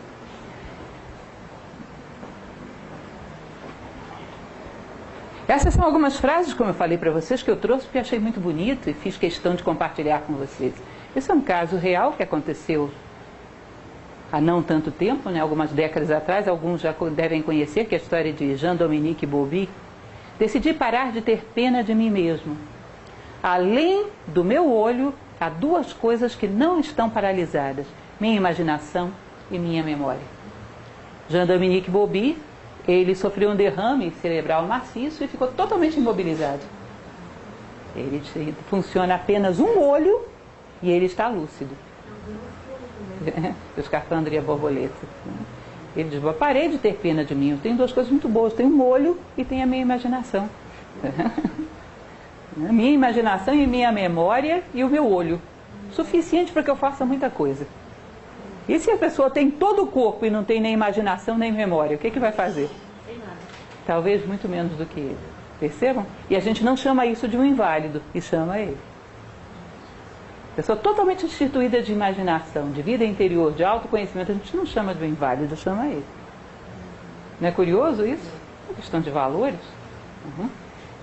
Essa semana mesmo me falaram: agora dia 21 vai ser o dia do inválido. Hoje eu estava pensando sobre isso. O que a gente chama de inválido? Uma pessoa que não é capaz de fraternidade, a gente não chama de inválido. Uma pessoa que não é capaz de nenhuma sensibilidade aos sentimentos alheios, a gente não chama de inválido. Chama quem não tem um braço, quem não tem uma perna. Esse se vira bem. Agora o outro é muito difícil, percebe? E do ponto de vista filosófico, a gente teria que rever o que é invalidez. Compromete muito mais a invalidez psicológica, a invalidez de alma do que a invalidez de corpo. E por fim, para terminarmos o nosso pequeno bate-papo, uma frase de Carlyle: se queres semear para a eternidade, semeia nas infinitas faculdades do homem, em sua inteligência e em sua imaginação. Ou seja, existe inclusive um filme que eu gosto muito, bem conhecido, que é aquele Gladiador, que tem uma frase famosa, né? O que fazemos em vida ecoa pela eternidade. Não é o que fazemos fisicamente, não é se nos alimentamos, se dormimos, porque isso não é fazer, isso é inércia, isso é mecanicidade, isso é um instinto que faz, não somos nós. O que fazemos em vida é aquilo que se espera de um ser humano, o que humanamente fazemos em vida. E aquilo de humano que fazemos na vida passa por imaginação e passa por vontade, necessariamente. E isso ecoa pela eternidade. Isso faz diferença, isso soma, isso justifica a nossa vida. Como eu falava para vocês, todos os homens morrem, mas nem todos os homens vivem. Alguns só sobrevivem. Esse tipo de invalidez que amortece a alma do homem faz com que ele só sobreviva. Morra sem saber o que a natureza reservava a ele. Morra um estranho para si mesmo. Isso é muito triste. É a pior forma de invalidez. Bom, então isso é basicamente o que eu gostaria de trazer para vocês, para que vocês tivessem uma ideia de como isso é importante no mundo clássico. Como falei para vocês, isso é bastante abordado no nosso curso de filosofia, isso é um pequeno extrato. E para que possam trabalhar um pouco com a imaginação, pensar o quanto, ousem pensar o quanto podemos crescer e ser úteis a nós mesmos e à humanidade através da nossa vida. Ousem imaginar-se grandes, ousem imaginar-se humanos. Porque a natureza espera isso de nós, ela nos fez para isso, ela nos imagina humanos, ela nos fez para isso. Uma das piores coisas que existe nos dias atuais, insisto, é perder a fé no ser humano. Que não ousamos imaginar o quão grandes podemos chegar a ser. E, no entanto, temos isso como potencial implícito na condição humana. Se um ser humano foi grande, isso existe dentro de nós como potencial implícito. E é nosso dever imaginá-lo como possível. Experimentem isso. Ver a vida de um grande homem e se imaginar fazendo exatamente isso.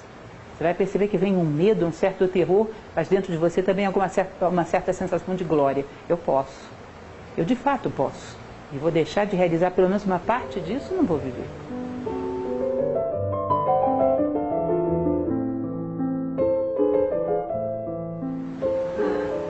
A fantasia sempre vista como negativa, às vezes um momento assim de vou fantasiar, passar uns minutinhos fora da realidade, voltar, isso não é... Você vai perceber que ela é bem viciosa, porque ela traz uma gratificação sem esforço.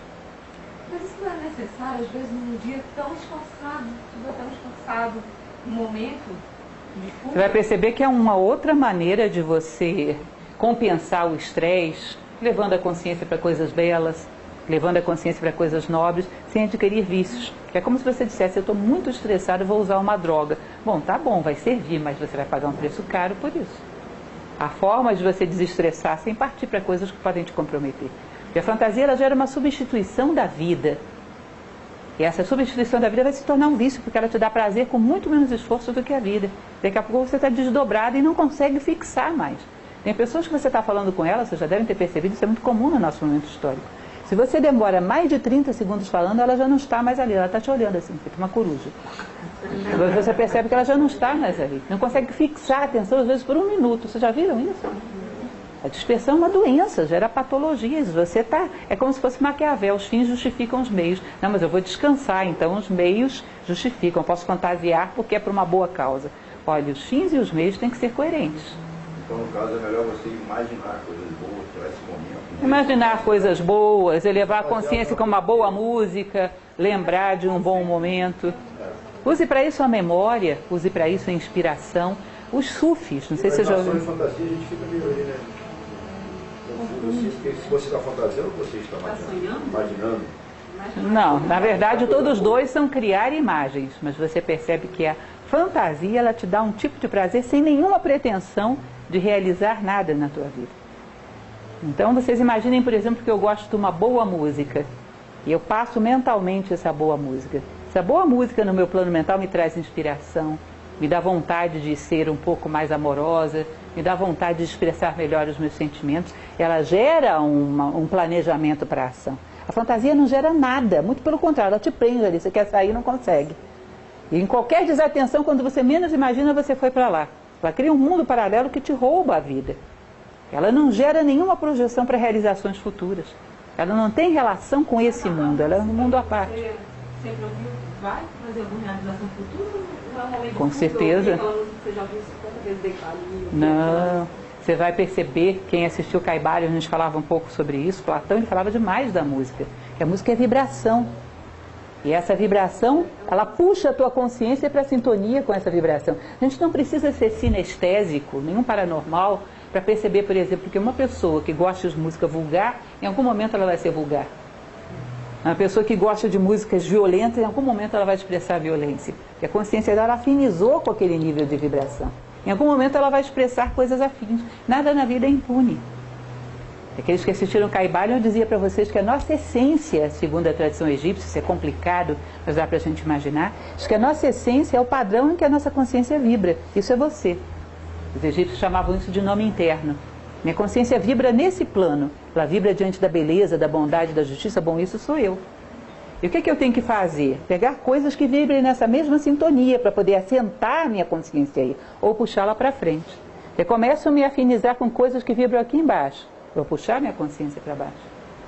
Então vocês vão perceber que ao longo da história sempre falou a respeito de depurar o gosto, que o gosto não é impune. O que você lê, o que você ouve, as companhias que anda, porque tudo é vibração.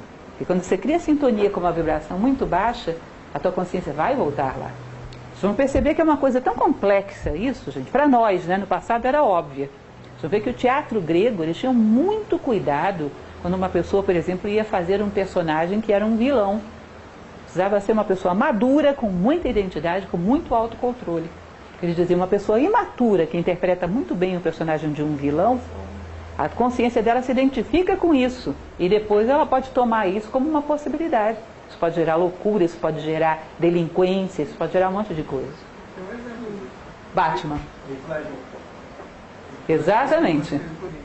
Batman. Todo mundo que fala a respeito desse primeiro desse Coringa do Batman Begins, qual foi aquele? Não me lembro mais. Vocês conhecem esse Batman onde o Coringa se suicidou ao final do filme? Era um garoto imaturo, tá? E diz que ele ficou trancado num hotel estudando o personagem, simulando, ele criou uma identidade patológica, porque o personagem é patológico e ele não era maduro para isso. Esse ator também, nos Velozes e Furiosos, né? Também morreu. Esses teatrólogos gregos, um Ésquilo, esse pessoal, eles tinham muito cuidado com os atores. Você não pode colocar uma pessoa imatura, por quê? Porque você gerou uma afinidade com uma vibração que a consciência dela pode voltar aí. Precisa ser uma pessoa madura o suficiente para se desidentificar. Isso. E o Coringa é um psicopata. Ele adquiriu um padrão mental de psicopata. Isso. E criou isso como possibilidade na sua psique e se identificou. Isso para um grego seria irresponsabilidade fazer isso com uma pessoa. Ou seja, o tipo de música que você ouve, o tipo de leitura que você faz, tudo isso gera consequências na sua vida. Então, quando você alimenta hábitos de boas músicas, na verdade você vai gerar, às vezes, se você é um arquiteto, construções naquilo, você não é musicista, você vai gerar construções naquilo que te é próprio. Você é um filósofo, obras na tua vida. Você é uma pessoa de valores, de gerar valores, mas daquele padrão vibratório. Você vai perceber que existe uma relação entre a casa que você constrói, os valores que você tem e a música que você ouve. Embora sejam coisas diferentes, mas estão todos padrão, vibrando no mesmo padrão, numa mesma sintonia. E as músicas clássicas, elas têm um padrão alfa que, quando você está estudando, estimula o teu potencial de aprendizagem. Sobretudo música barroca. Não sei se vocês ouviram falar isso de estudos que se faz até em viveiro de planta. Sabem que planta gosta de bar? Planta de bom gosto, né? Melhor do que os seres humanos. Planta gosta de música e não é qualquer música clássica, ela gosta de barroco, especialmente bar. Ou seja, as plantas têm melhor gosto do que a maior parte da humanidade. Ou seja, um padrão vibratório que até a vida vegetal é influenciada. É curioso isso, é interessante. Já teve estudos, mais estudos de música em viveiro de plantas. Não se dizer bom. citar aquele ponto que você colocou, do exemplo do cafezinho, em que você um rapaz se aproximou de você e falou, o que acontece porque eu sou tão bem assim, estabilizado financeiramente, tenho uma família boa, e que da questão da felicidade. Então, assim, o que você explica isso assim, filosoficamente? Não entendi bem a pergunta. O que você está querendo? Assim, porque ele chegou para você e falou que ele não entendia o porquê. Porque ele não era feliz, você está dizendo? Porque ele tinha um padrão de sobrevivência muito confortável, mas não fazia nada por ninguém, nem fazia nada pelo seu crescimento como ser humano. Você sabe aquela coisinha de chegar em casa, ver a televisão, final de semana no clube, mas incapaz de pensar na dor da humanidade, capaz de desenvolver um senso de justiça mais apurado, ou seja, ele voltado sobre as suas coisinhas pessoais. Platão, a gente fala bastante sobre isso, né, que é aquela definição maravilhosa de amor que ele tem, que ele diz, existe um limiar do amor humano, que é quando você para de olhar para as coisas e pergunta para que elas me servem. Quando você começa a olhar para as coisas e pergunta como eu posso servir a isso. Quando você se coloca a serviço da humanidade, quando você toma a dor da humanidade como problema teu, quando se responsabiliza em ser melhor para dar exemplo, quando se sente na necessidade de acrescentar alguma coisa ao mundo, um pouquinho que seja, você saiu da sua bolha pessoal. Porque por muito que seja uma pessoa, digamos assim, honesta, vive lá a sua vidinha pessoal, mas se ela vive só em função daquele globinho, ela é como se fosse uma célula que não trabalha para o corpo, trabalha só para ela. Tá? Como é que a humanidade vai viver como um organismo se tem células que não pensam no corpo? As células têm que pensar no corpo. Não é uma coisa doentia. Nenhuma sociedade sobrevive cada um por si, isso é inviável. Então tem que cruzar esse umbral humano do amor, onde ele começa a se sentir comprometido com a humanidade e sentir-a também como sua família. Tá? Tem que romper essa bolha, e sentir-se como um membro da humanidade, que também é responsabilidade sua. E chega uma hora que a nossa alma pede isso. Começa a se sentir angustiado como esse cidadão. Bom, está tudo muito bom, está tudo muito bem, mas viver só isso? Já criei família, já criei filhos, mas e agora? Parece que tenho necessidade de algo mais. O que está faltando na minha vida? Você como estudiosa assim, da construção, né, político-social, do mundo, você acha que já está acontecendo algum movimento no sentido de transitar da religião propriamente dita, né, para esse tipo de... Porque eu estava falando com o André, hoje isso é que me atende mais do que a religião, sabe? Assim, me traz mais crescimento, mas eu tenho muito mais interesse em estar aqui do que estar num banco de igreja. E há tempos atrás o pai falou alguma coisa nesse sentido, né? De que a religião era o ópio do povo e de que ele vislumbrava o momento em que a humanidade trocaria, né, a religião pela... Acho que ele cita a psicanálise, mas dá para ter uma ideia de que, sabe, alguma coisa pode estar acontecendo nesse sentido, ou não. O que você tem que entender é que não está errado o seu raciocínio, mas dentro de uma visão maior a gente tem que evitar de ter preconceitos. Imaginem vocês uma criança que você quer que ela coma salada. Você não vai poder chegar para ela e dizer, minha filha, coma salada, porque saladas são fibras. E isso vai ajudar no funcionamento dos movimentos peristálticos do seu intestino. A criança de 5 anos olhando para você, que mamãe? Me dá um chocolate. Não vai dar. O que você tem que dizer para a criança de 5 anos? Filha, come salada, porque senão Papai Noel não traz presentes. Não é isso? Se você comer a salada, mamãe fica feliz. Ou seja, você tem que trabalhar com uma certa ideia de um pouco de medo e desejo. Nesse momento não tem jeito. A educação trabalha com o que a criança é capaz de entender. Não tem jeito. Então você vai perceber que existem vários estágios. A gente não está com um quadro aqui hoje, mas imagine como se fosse um grande triângulo. Existe um estágio básico que tira o homem da mera sobrevivência, começa a implantar nele valores, mas é um estágio onde a pessoa necessita ainda um pouco desse elemento externo. Deus fica triste, Deus gosta. Aí depois ela vai passando para perguntas mais profundas. O que é Deus? Aí vai tendo respostas mais profundas. Deus é uma inteligência que organiza tudo, porque não existe caos, existe cosmos. Ela vai passando. Chega a um umbral, diz que ela começa a fazer perguntas mais profundas, que entraria em paralelo com a ideia da religião, com a ideia da filosofia. Aí começaria. Aquele escritor, inclusive, Amit Goswami, ele fala disso de uma maneira muito engraçada, que ele chama de pós-morte 100, pós-morte 200 e pós-morte 300. Diz que pós-morte 100 é quando o cidadão só pensa como é que ele faz para ter bênçãos e não ser castigado. Está mais ou menos limitada aí. Aí ele começa a perguntar, mas por que as pessoas são castigadas? Deus é justo? O que é a justiça? De onde eu vim? Para onde eu vou? Ele já está beirando o pós-morte 200, está entrando no campo filosófico. Aí ele começa a perguntar, num determinado momento, por que Deus está separado de mim? Por que eu estou separado de você? Será que nós somos dois ou somos um só? O que está por trás de tudo isso? Ele já passou da filosofia, já está chegando na sabedoria, o pós-morte 300, que ele chama. Acho engraçada essa classificação que ele fez, mas para mostrar que cada coisa tem o seu momento e a natureza não dá saltos. Então, o que você teria dentro de uma religião egípcia, por exemplo? Quando a pessoa fazia perguntas mais profundas, o próprio sacerdote religioso dizia, olha meu filho, começa a estudar filosofia também, que vai te ajudar. E quando chegava a um certo patamar da filosofia, vai para os mistérios, vai para as iniciações, porque agora nem filosofia não dá mais para você. Agora, no momento histórico que a gente vive, isso não existe em lugar nenhum. A filosofia ficou intelectualizada, mistérios não tem mais, e a religião, em geral, ficou com o teto baixo. Se você começa a fazer pergunta demais, você se torna incômodo. Percebe? Desconectou essa pirâmide civilizatória. Você começa a fazer muita pergunta, você bate com a cabeça no teto. A filosofia já não tem mais nada a ver com a vida, é um mero intelectualismo, a história da filosofia. E mistérios não tem mais.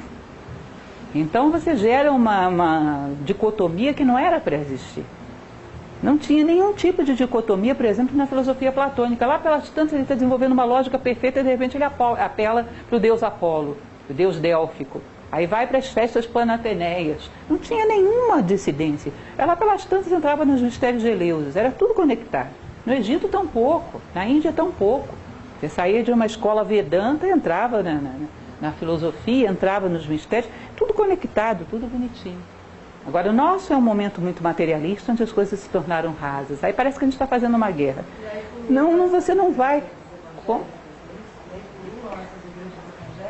eu não vou entrar em detalhes a respeito de denominações, mas o que você vai perceber é que quando uma pessoa tem uma relação natural e sadia com a religião, ela gosta da filosofia. Quando começa a haver uma guerra, aí é estranho. Ou quando um filósofo começa a negar a religião, também é estranho. É natural que cada coisa tivesse seu momento e fluísse naturalmente. Não era para ter guerra aí. Porque, olha, eu vou dizer uma coisa para vocês. Muitas vezes na minha vida, eu fui fazer palestras externas. Porque aqui é muito diferente. Vocês vieram aqui para assistir uma palestra de filosofia. Às vezes, quando você vai a uma faculdade porque o professor convidou, o aluno está lá porque tem que assinar a chamada. E aí você fala da coisa que você mais gosta, que mais te emociona no mundo. Sei lá, está falando do mito da caverna, um negócio maravilhoso. E tem gente vendendo bijuteria, desdobrando aquele... Sério, já aconteceu isso comigo. Desdobrando aquele feltro e vendendo bijuteria, de tão interessados que estavam. Tem pessoas que não estão no momento para a filosofia. E não adianta, você não força. Tudo tem o seu momento. Para essa pessoa uma ética religiosa que determine certos limites, se ela não tiver isso, fica bestial, fica escravo dos instintos. Percebe? Isso é bom, é necessário. Agora não é bom quando fanatiza e prende a pessoa. Transitar através desses degraus é natural na cultura humana. Agora não é natural quando isso passa a ficar fechado, isolado e não permite crescimento. Se surgir algum sábio aqui, eu vou falar para ele, filosofia não é para você, vai, sei lá, para o Tibete. O Tibete não, que está cheio de chinês lá, não sei para onde mandar ele.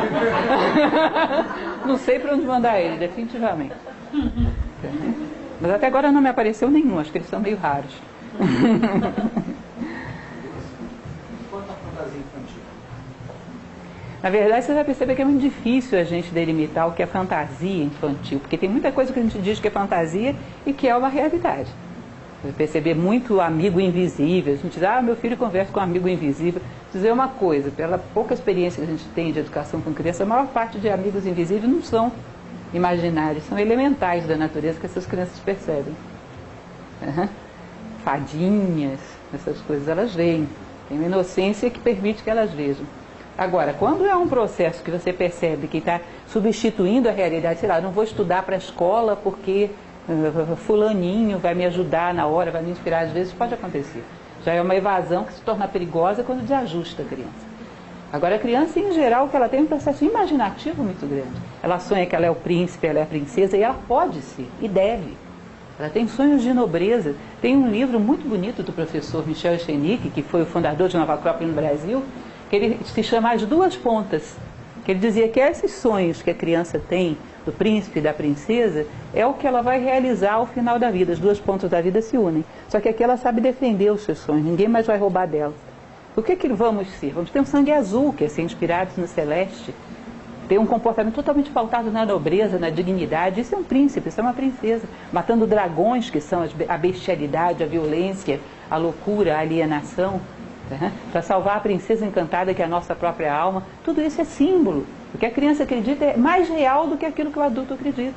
Eu dou muita palestra sobre conto de fada. Eu acredito em Papai Noel, é uma realidade Papai Noel. Papai Noel é o ancião dos dias. Aquele cidadão vestido de vermelho no meio das neves, vocês acham que isso é o quê? O frio do materialismo, a tua alma vibrando ali no meio. Papai Noel é uma realidade simbólica. Aí o pessoal diz para a criança que Papai Noel é uma mentira e bota ela para acreditar no consumismo, na sensualidade. Isso é uma mentira. Isso não leva a lugar nenhum.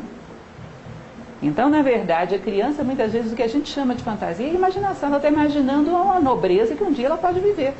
Ela pode ser aquilo que ela está imaginando. Às vezes percebe coisas na natureza também que a gente não percebe, também pode ser uma realidade. Tá? Então, há que ver o que é realmente fantasia e quando é que passa de um padrão que pode se tornar patológico, quando substitui a realidade. Então, eu não vou arrumar o meu quarto porque o meu amiguinho invisível vai arrumar. Bom, aí já é um caso para você começar a saber, né? Ou é cara de pau ou ela realmente está fugindo da realidade. Né? O que mais? Mais alguma pergunta? E assim, você falou muito dessa coisa do coletivo, né? Que você não pensa aquilo, mas as pessoas vão te levando a pensar.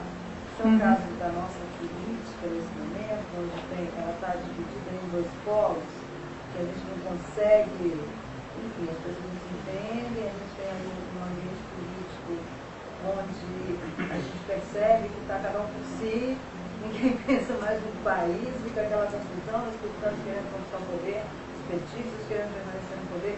A gente pode levar para esse... O que você percebe é que por trás aliás, por trás de qualquer problema humano, eu desafio vocês a encontrarem um problema humano, seja político, seja econômico, seja social, seja o que for, que por trás não haja o egoísmo. O egoísmo manifestou aí na política, nesse caso que você está falando. Ele manifesta na economia, manifesta em todos os lugares. O egoísmo não só de quem dirige, mas de todo o grupo. Porque é uma coisa interessante, vocês vão perceber, Platão mesmo fala sobre isso. Ele tem um livro dele, que é a República, que ele vai falar muito sobre a formação de líderes. Ele diz, ela é uma criança, quando ela é pequenininha, que ela tem dentro de casa dela uma flor, que ela arranca aquela flor e leva para o colégio, porque eu quero que muita gente desfrute da beleza dessa flor. Não quero ficar só para mim. Eu quero compartilhar as coisas que eu tenho de melhor. Fica de olho nela, pode ser que ela seja um bom líder. Mas aquela criança que arranca algo do colégio para levar para casa, que eu quero que seja só meu, não bota para governar, porque isso não vai dar certo. Porque você não pode esperar de uma pessoa que ela seja algo que ela não é, isso é cruel. Você não pode esperar que uma macieira dê, sei lá, abacaxi. É cruel. Você plantou macieira, ela vai dar maçãs. E quando ela dá maçãs, não diz você me decepcionou, você que foi bobo. Por que você plantou macieira? Quando a gente coloca no poder pessoas que não superaram o nível de querer as coisas para si e dá a elas liberdade de pegarem tudo e levarem para sua casa, sabendo que elas não superaram isso, você está esperando que uma macieira dê abacaxi. Então, é cruel esperar das pessoas aquilo que elas não podem dar. Você lembra do Pequeno Príncipe, que está em moda? Quando o rei diz para ele que ele comanda, ele pede que o sol nasça todos os dias e se ponha todos os dias. Aí o príncipezinho diz, mas você não precisa mandar, ele já faz sozinho, isso é próprio do sol. O que o rei diz? Mas seria cruel da minha parte pedir alguma coisa para o sol, que não fosse própria do sol. Eu não seria um rei, seria um tirano. Você não pode pedir das pessoas aquilo que elas não podem te dar. Uma pessoa que é egoísta, alguém um pouco mais maduro, percebe, sei lá, desde a adolescência. Percebe que aquela pessoa, precisa ter uma educação, mas não bota no poder. Porque o poder vai dar oportunidade que esse egoísmo se realize em larga escala. Então a gente está transferindo, às vezes, para uma pessoa que está no poder um defeito que a gente também tem. Eu garanto que se eu estivesse lá, não faria a mesma coisa. Eu quero as coisas belas todas para mim, eu saio despindo o mundo para trazer tudo para minha casa, ou eu penso em compartilhar, eu penso em embelezar o caminho por onde eu passo. Eu me preocupo em deixar os lugares por onde eu passo melhores do que estavam quando eu cheguei. Isso é uma característica de um líder. Aí você vai dizer, mas eu não sei reconhecer quem tem isso. Sabe por que você não sabe reconhecer? Porque não tem. Porque se você tem dentro, você reconhece fora. E se você não tem, olha, seja menos cruel com as pessoas que não têm. Tá? Às vezes você olha as pessoas, esses políticos falando, as entrevistas em televisão, honestamente, me dá pena. Eles são simplórios. Você está esperando deles que sejam macieiros que deem abacaxi. Não podiam fazer mais do que fazem. Não poderiam. Não tem essa possibilidade psicológica. Não tem. E por que a gente acreditou que tinha? Porque não vemos. Por que não vemos? Porque não temos. Então todos nós, de uma certa maneira, somos responsáveis. O nosso egoísmo nos coloca cegos. Porque se tivéssemos mais fraternidade, reconheceríamos quem tem. Se tivéssemos mais capacidade de doação, reconheceríamos quem tem. Não temos, portanto, não vemos. Colocamos pessoas, é como uma tartaruga no alto de uma árvore, só para concluir a ideia. Como é que ela foi parar lá? Alguém colocou, não é isso? Alguém colocou e alguém vai ter que tirar também. Ou seja, uma pessoa não teria como subir ali. A gente colocou, aí eu não vi que era tartaruga. Olha, você tem que aprender a reconhecer. Procura a tartaruga dentro de você, que aí você vai reconhecer fora. Pode falar. O difícil é ter capacidade de regular esse nosso egocentrismo, que a gente tem, de olhar para o outro e saber todas as características negativas que o outro tem, a gente tem também, só diferencia a intensidade. E às vezes a oportunidade, né? É a oportunidade. Policiar nessa questão, você consegue controlar a emoção, consegue ser menos egoísta, Imaginem vocês que duas pessoas atirem em alguém. É uma teoria, mas tem que ser trabalhada, né? Com certeza. Encarar de frente isso. Imagina que duas pessoas atirem em alguém, uma acerta e a outra não. E você só pune a que acerta. Você não está punindo o crime, você está punindo a pontaria. Não é isso? Então todos são egoístas. Você colocou um no poder e ele roubou. Ué, você está punindo o azar do cidadão, porque todos potencialmente poderiam fazer, ou a maioria. Percebe isso? Esse deu azar de ter oportunidade, os outros não tiveram sorte. Mas aí você está punindo o destino, e não a pessoa. Percebam isso é cruel, isso é duro de perceber, mas a gente tem que ser maduro para perceber. Tá? Se eu tenho essa virtude, garanto, me coloca no poder e eu vou querer trazer tudo que eu tenho da minha casa para botar lá, porque eu quero deixar o lugar melhor do que estava quando eu cheguei. Bom, então eu tenho condições de ver quem tem e quem não tem. Se eu não tenho essa condição, se eu quero sair dilapidando o mundo para poder embelezar as minhas coisas, eu quero que tudo seja meu, olha, não julgue. Você está julgando o espelho para as suas espinhas. Né? O elemento que está em você é o mesmo elemento que está no poder. Às vezes você vê na dinâmica social, até no trânsito, as pessoas tão brutalmente egoístas, e depois vão reclamar do governo. A desonestidade vem do egoísmo. A honestidade vem do egoísmo. Um pouco do reflexo do local onde você mora é você conviver com o trânsito local. Você vê, assim, eu não sei, a maioria das pessoas, mas eu tive uma pequena experiência de morar lá fora. E eu vejo que o trânsito era super tranquilo, super carro, super educado, tudo mais. Mas não julgue tanto por isso, eu sei que é um reflexo. Mas você acaba sendo um reflexo, você vê, parece que o pessoal entra dentro do carro aqui no Brasil, parece que todo mundo tem uma arma, né? Com certeza é muito brutal, mas percebam que quando às vezes a gente vai a um país estrangeiro, Europa sobretudo, tem muito essa característica, você percebe que essa finesse é um verniz muito superficial. Por dentro são muito egoístas, às vezes muito petulantes. O que nós somos é mais transparentes, não temos esse verniz social. Eu não sei se a questão da punição, se é uma punição mais... Às vezes é até orgulho, vaidade, orgulho. Roger Scruton, você já ouviu falar sobre ele, que é um filósofo inglês muito interessante? Ele, daquela época que houve aquela baderna em Londres, que o pessoal de classe média saiu quebrando as vitrines, roubando eletrodomésticos, ele escrevia sobre isso. Olha, a finesse do inglês é um vernizinho, uma película. Qualquer tremorzinho social que tem, ele vira um bicho. Tá? Isso não é a verdadeira educação, isso é uma fachada. Profundamente somos bárbaros. E aí todo mundo ficou indignado, mas é real. Porque uma pessoa que fosse realmente tão fina assim, ela seria sensível, ela seria humana, ela seria fraterna, ela se preocuparia com aqueles que estão além das suas fronteiras, ela não discriminaria tanto, ela não teria tanta vaidade, tanta arrogância. Então você percebe que às vezes a gente tem esse hábito. É só o brasileiro, olha. É bom a gente perceber que os brasileiros são duais como qualquer ser humano. Nós somos mais transparentes, porque não recebemos essa educação para ter verniz, para ter um esmalte que fique bonito para inglês ver. Nós somos muito rudes às vezes nesse sentido. Mas olha, às vezes somos mais fraternos do que você é tratado, por exemplo, num país como França. É difícil você ser tratado no Brasil como você é tratado num país desse. Às vezes somos mais cálidos do que em qualquer outro lugar. Quando você vai ao estrangeiro que você volta, você sente um impacto claro. Já no aeroporto, a maneira como as pessoas te olham, como falam com você. O brasileiro tem um certo calor humano, uma certa, digamos assim, é prestativo por natureza. Ou seja, tudo é dual no mundo. Ninguém é tão perfeito assim. Uma das coisas que eu falava para vocês, canalização de vontade e decisão no plano mental e perseverança e constância no plano físico. Decisão é identidade. É importante que a gente ame a nossa identidade, sabe os valores que ela tem. Porque uma das coisas que destrói o ser humano é não ter identidade, tanto individualmente quanto coletivamente. O Brasil tem valores, como qualquer outro lugar. Embora esteja imerso numa cultura Quando eu era mais novo, eu cultivava muito, né, as pessoas, assim, o francês é enjoado, o americano não sei o que vocês. Eu parei com isso, porque eu conheci certas pessoas e falei, não, eu já conheci pessoas que são de certo país, que é realmente daquele jeito, que é uma pessoa que super tranquila, amigável, parece um brasileiro.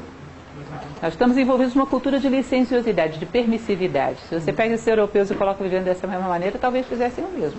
Porque não fazem por valores, fazem por um método de coerção social, por um método, às vezes, de condicionamento social, que é muito superficial. Não é profundo, não é uma transformação de alma. Egoísmo você vê pelos 4 cantos do mundo, é um problema humano, não é um problema brasileiro. Infelizmente, eu gostaria que fosse só um punhadinho de gente, mas não é muita gente. Bom, mais alguma coisa, gente? É isso então. Agradeço muito a presença de vocês. Não esqueçam de levar um folhetinho, acompanhar.